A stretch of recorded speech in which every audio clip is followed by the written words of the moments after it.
മാർത്താണ്ഡവർമ്മയുടെ അനന്തരവനായിരുന്ന കാർത്തിക തിരുനാൾ രാമവർമ്മയാണ് മാർത്താണ്ഡവർമ്മയ്ക്ക് ശേഷം തിരുവിതാംകൂറിൻ്റെ ഭരണാധികാരിയായത്. ഏറ്റവും കൂടുതൽ കാലം തിരുവിതാംകൂർ ഭരിച്ച ഭരണാധികാരി എന്ന ബഹുമതി കാർത്തിക തിരുനാൾ രാമവർമ്മയ്ക്കാണ്. കാലഘട്ടം ഏതാണ്?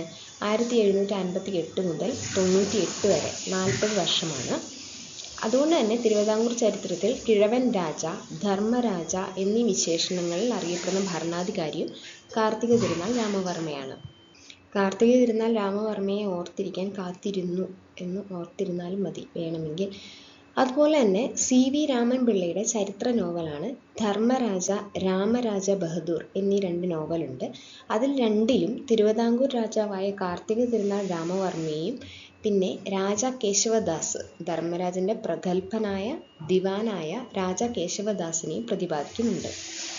ഇത് മൈസൂർ ഭരണാധികാരിയായ ടിപ്പു സുൽത്താൻ്റെ ആക്രമണകാലത്ത് തിരുവിതാംകൂർ ഭരണാധികാരി ആയിരുന്നത് കാർത്തിക തിരുനാൾ രാമവർമ്മയാണ്. അങ്ങനെയാണ് ടിപ്പുവിൻ്റെ ആക്രമണങ്ങളെ പ്രതിരോധിക്കാനായി ധർമ്മരാജാവ് ഒരു കോട്ട പണിതു. ആ കോട്ടയുടെ പേരാണ് നെടുങ്കോട്ട. 5ാമത്തെ പോയിന്റ്, തിരുവിതാംകൂറിൻ്റെ തലസ്ഥാനം പത്മനാഭപുരത്ത് നിന്ന് തിരുവനന്തപുരത്തേക്ക് മാറ്റിയ തിരുവിതാംകൂർ ഭരണാധികാരി കാർത്തിക തിരുനാൾ രാമവർമ്മയാണ്. കാത്തിരുന്ന് മാറ്റിയതാണ്. ഭരതമുനിയുടെ നാട്യശാസ്ത്രത്തെ ആധാരമാക്കി രചിച്ച, അതായത് കാർത്തിക തിരുനാൾ രാമവർമ്മ രചിച്ച സംസ്കൃത കൃതിയാണ് ബാലരാമഭാരതം. സംസ്കൃത കൃതിയാണ്, നാട്യശാസ്ത്രത്തെ ആധാരമാക്കി രചിച്ചതാണ്. അടുത്തത്, തിരുവിതാംകൂർ ദിവാൻ പദവിയിൽ ആദ്യമെത്തിയത് രാജ കേശവദാസാണ്. തിരുവിതാംകൂർ ദിവാനായത്, അതായത് ഈ ധർമ്മരാജാവിൻ്റെ പ്രഗത്ഭനായ ദിവാനാണ് രാജ കേശവദാസ്. തിരുവിതാംകൂറിൻ്റെ ദിവാൻ പദവിയിൽ ആദ്യം എത്തിയതാണ് രാജ കേശവദാസ്. ആദ്യത്തെ ദിവാനായിരുന്നു ദിവാൻ പദവിയിലെത്തിയത്.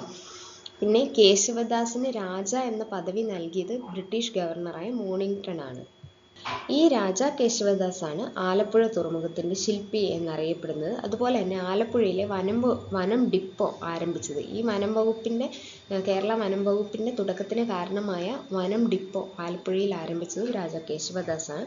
അതുപോലെ തന്നെ തിരുവനന്തപുരത്തെ ചാല മാർക്കറ്റ്, അതുപോലെ തന്നെ Thiruvananthapuram Angamaly MC road, state highway 1, അതിൻ്റെ പണി പൂർത്തിയാക്കിയ ദിവാനും രാജ കേശവദാസാണ്. മാർത്താണ്ഡവർമ്മയ്ക്ക് ശേഷം 2ാം തൃപ്പടിദാനം നടത്തിയ തിരുവിതാംകൂർ ഭരണാധികാരിയും കാർത്തിക തിരുനാൾ രാമവർമ്മയാണ്. വീഡിയോ ഉപകാരപ്പെട്ടാൽ സബ്സ്ക്രൈബ് ചെയ്യണേ. Thank you.